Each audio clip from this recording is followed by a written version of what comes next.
On a toujours tout axé sur le fait qu'il était impassible, ce qui est faux. Il avait une gamme d'expressions inimaginable et il n'a jamais été impassible. On l'a appelé Frigo, Malek, enfin, etc. On lui a donné des tas de surnoms. Mais Frigo était très péjoratif dans la mesure où on disait qu'il était glacial, enfin, qu'il ne riait jamais. Mais à partir du moment où il a décidé de ne pas rire, il a donné des explications qui sont très, très intéressantes. La première est qu'il se concentrait sur ce qu'il faisait, et que le fait de se concentrer, il n'avait pas le temps de rire, disait-il. Et c'est absolument vrai.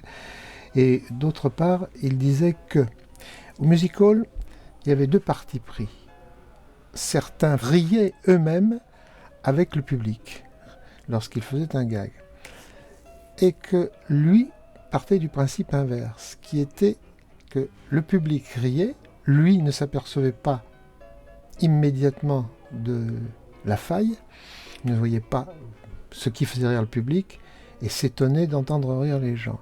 Et le fait de s'étonner d'entendre rire faisait rire davantage le public. Ça, c'est formidable comme principe.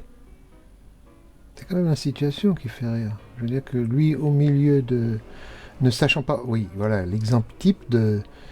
Il ne sait pas... il ne s'aperçoit de rien, en quelque sorte. Il ne rit pas de sa mésaventure.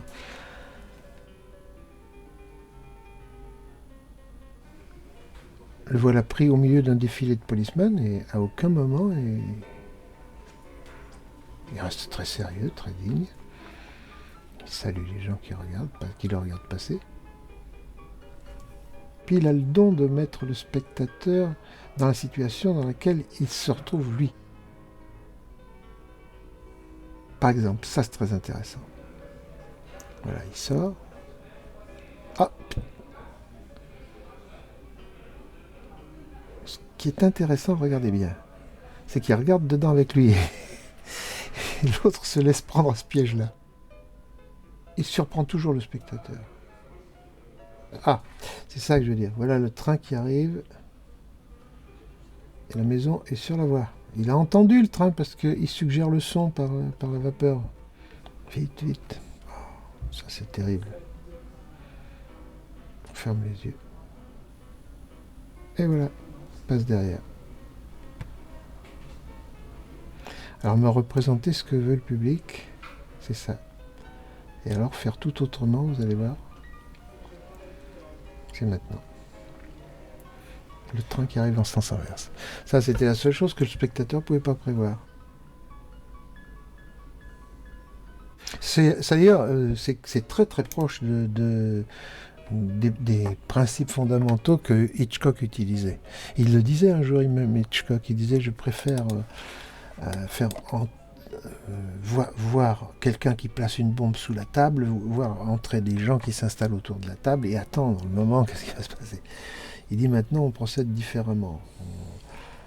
On fait entrer des gens dans une salle et boum, d'un seul coup il y a une explosion. Et il est vrai que dans le comique, les choses sont devenues aussi lourdes par la suite, très lourdes. Chez Keaton, il y a toujours eu ce raffinement qui est un immense respect pour le public parce que c'est lui ménager les effets. C'est comme un magicien qui progressivement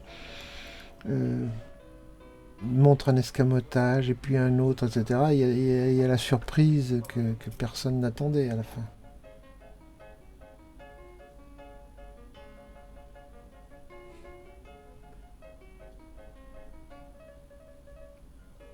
C'est son père qui, quand il a la tête dans l'égout, là, c'est son père qui le tire de là. Il disait que son père n'était pas d'accord. Le cinéma, ça va causer un tort considérable à notre métier, au music hall. Et il disait, mais non, au contraire, c'est autre chose. Et c'est tellement vrai parce que c'est vrai que il n'aurait jamais pu être le metteur en scène qu'il a été s'il n'avait pas fait du music hall, s'il n'avait pas appris son métier comme il s'apprenait à l'époque. Il a tout appris très tôt. Et il n'aurait jamais eu, vraisemblablement, la science de cinéaste qu'il a eue par la suite s'il n'avait pas appris ce métier. Parce que la rigueur qu'il avait dans un numéro, il l'a retrouvée avec un outil nouveau. Et en plus, l'un nourrissait l'autre.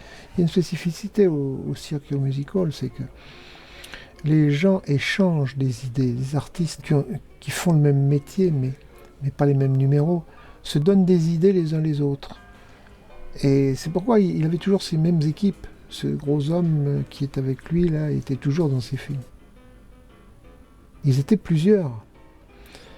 Et c'est ce qui faisait leur force. Ils échangeaient des idées continuellement et ils inventaient les gags comme ça.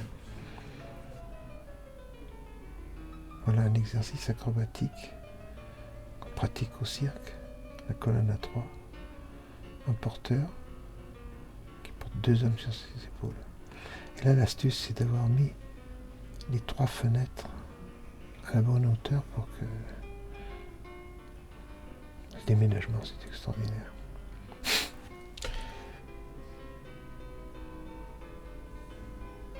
Ça, c'est formidable. Très, très difficile. Le voilà qui reste accroché au câble. Et vous avez vu Keaton, qui est en 3e moteur, descend sur le porteur. Et là, le porteur tombe dans le trou, ce qui est quand même un comble, je veux dire. C'était très difficile. Alors ça, c'est la prouesse acrobatique la plus extraordinaire. Regardez le départ à l'horizontale. C'est phénoménal, ça. Regardez ça, comment il part. Il est à l'horizontale, c'est fabuleux, non? En plus, quand on sait que il ne se faisait jamais doubler, il n'utilisait pas de trucage comme on peut le faire aujourd'hui. On peut tout faire aujourd'hui. Ça aussi, ça n'a l'air de rien. Le timing, il arrive juste au moment où il faut.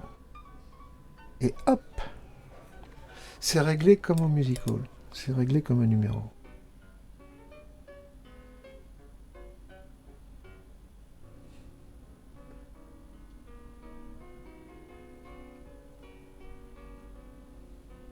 Ça fonctionne parce que l'image est géométriquement composée, quoi.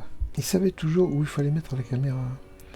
Ce qui prouve qu'il se faisait une idée préalablement de ce qu'allait donner le film.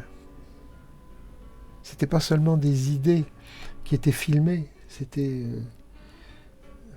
une vision d'un metteur en scène, d'un réalisateur, quoi. Tout ça dans le même plan, hein.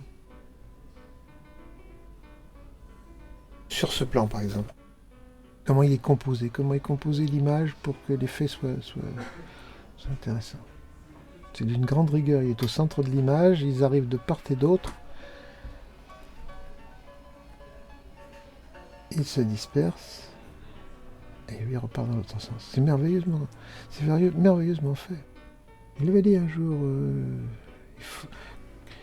sitôt qu'on a une idée, il faut faire construire le décor. Et dès que le décor est construit, on trouve des trucs, disait-il, entre guillemets, des trucs. Des trucs, c'est-à-dire des gags, quoi. Regardez ça, il a fallu le construire, ça, quand même, hein, avec les petits anges.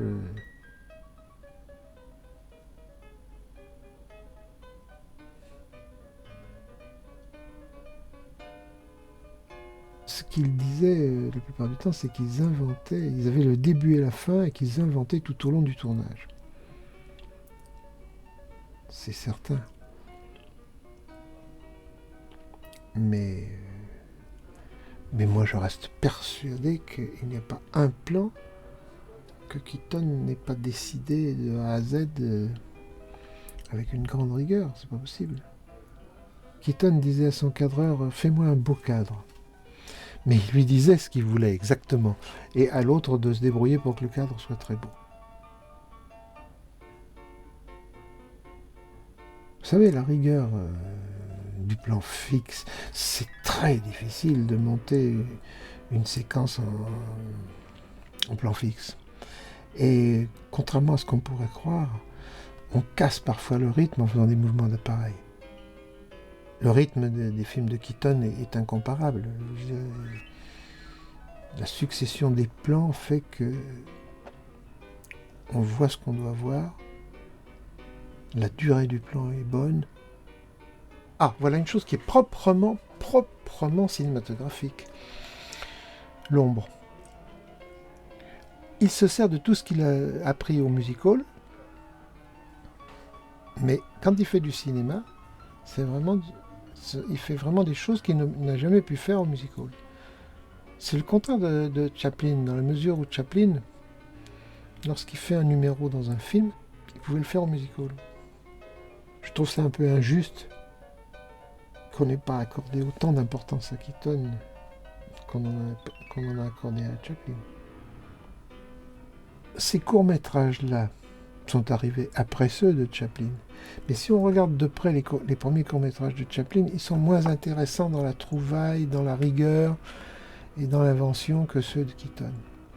Ils étaient faits les uns et les autres pour faire rire, essentiellement. C'est les prémices du dessin animé, en fait, les hommes invulnérables.